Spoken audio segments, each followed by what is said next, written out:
programme ici, ce qu'on fait les staffs ici, c'est complètement différent de ce qu'on fait là-bas parce qu'on est en contrôle de nos activités de tous les jours, 24 heures sur 24. Et en fait, on travaille tous ensemble, staff, jeunes et membres de la communauté, on travaille beaucoup.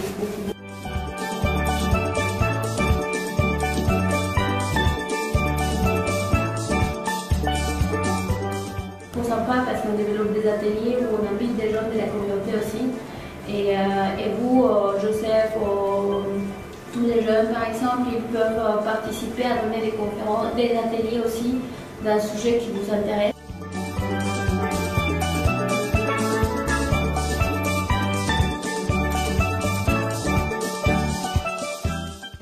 C'est un groupe qui va être vraiment dynamique.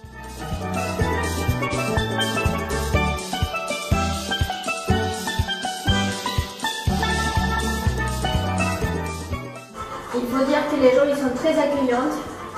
Et on a donné aussi, on a offert des cadeaux d'un arbre pour maison pour planter. Il y a certains qui ont fait aussi des stages d'agriculture. Je vais vous expliquer ça après, comment ça se passe.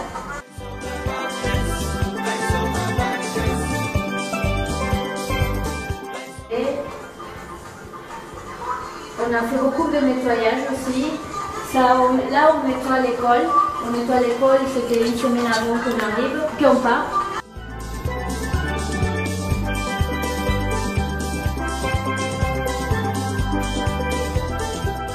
Il y a aussi des membres de la communauté qui travaillent avec nous.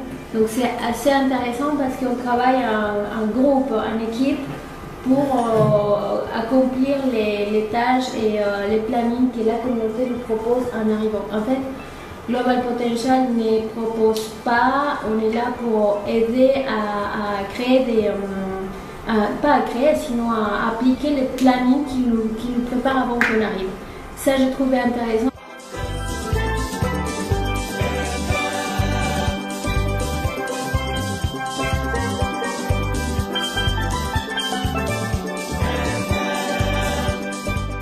Eux qui se remisent avant qu'on arrive et ils disent bon, qu'est-ce qu'on va faire avec JP qui va arriver. On va travailler, on a besoin de nettoyer les rues par exemple, là qu'on voit là-bas. Donc ils nous disent bon, telle semaine on a pensé que vous pouvez travailler sur cette partie de la communauté. Et après la prochaine semaine on va faire le nettoyage des canals pour les plantations par exemple des cannes à sucre. Ou une autre semaine, on va créer des jardins potagers, par exemple.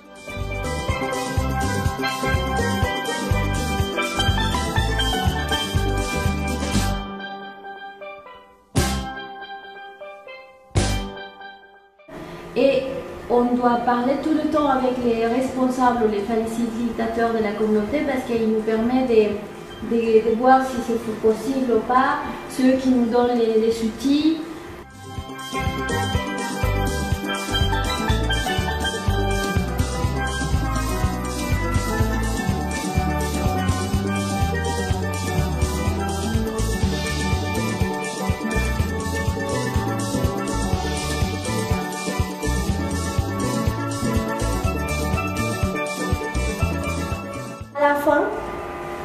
À la fin, ils vont présenter des projets pour les solutions et chaque communauté est en compétition pour avoir un financement pour la mise en place de ces projets.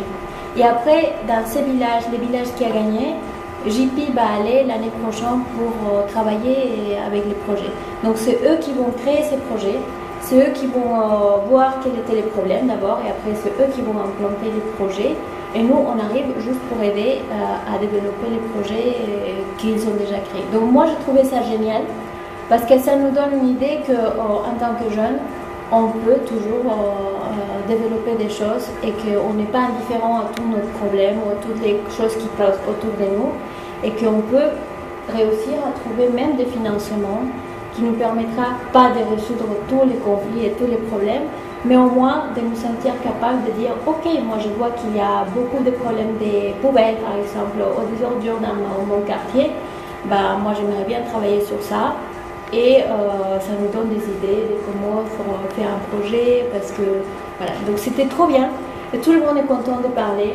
C'est des jeunes qui ne se sont jamais vus peut-être, mais qui sont venus pour la conférence, et 10 par communauté par exemple. Donc si c'est cette communauté, on va avoir au moins 80 personnes, on va dire. Donc c'est génial parce que c'est vraiment, ça dégage une énergie d'action. Donc ça m'a plu beaucoup. Et pendant la conférence, les jeunes, ils participent aussi. On n'est pas juste à organiser ou à aider à l'organisation. Tous les staffs peuvent participer. Si Nick, il est par exemple le staff, il ne va pas rester juste à contrôler les choses, sinon toi aussi, tu t'inclus dans les points de conversation et de débat.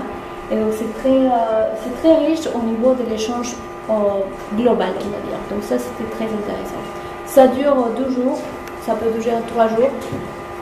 Et donc voilà. Donc là, on voit Adela qui donne la bienvenue aux jeunes. Et nous, on participe tous. L'avantage d'une expérience multinationale, on va dire, c'est qu'on parlait créole, on parlait français, on parlait espagnol et on parlait anglais. Donc on a à se débrouiller avec toutes les langues qu'on connaît. Parce que des fois, tu ne connais pas trop l'anglais, mais tu es forcé à être attentif. Tu ne connais pas les créoles, mais il y a que des jeunes qui parlent créole. Et là, tu es, ah oui, les français, ça m'aide parce que c'est proche du français, les créoles. Donc là, tu es, ah d'accord, ça se dit comme ça. Donc, on est obligé à avancer sur les différences qu'on a, mais à réussir à nous communiquer. Ça, c'était très intéressant au long du programme. Parce que, comme vous le savez, il y a des jeunes qui viennent de Boston qui ne parlent pas du tout français, il y a des Français qui ne parlent pas du tout anglais ou espagnol. On est submergé dans une communauté complètement hispanophone et on a des bases, mais ça nous oblige à pratiquer. Donc ça, c'est très utile. Forcément, l'anglais, c'est une langue très utile, donc ça nous aide beaucoup à essayer de communiquer avec les staffs et avec les autres jeunes. Et on peut toujours proposer un atelier de français en tant que jeune. Un projet personnel ou des groupes, on peut toujours proposer des ateliers sportifs, on peut toujours proposer toute idée est la bienvenue avec l'objectif de dynamiser notre séjour dans la communauté. Donc là, ça me plaît beaucoup. Il n'y a pas de limites, juste les seules limites, c'est le respect à la communauté et le respect entre membres de l'équipe de GD. Et ça, je pense qu'on l'a tous, donc c'est cool. Moi, j'ai beaucoup aimé l'expérience.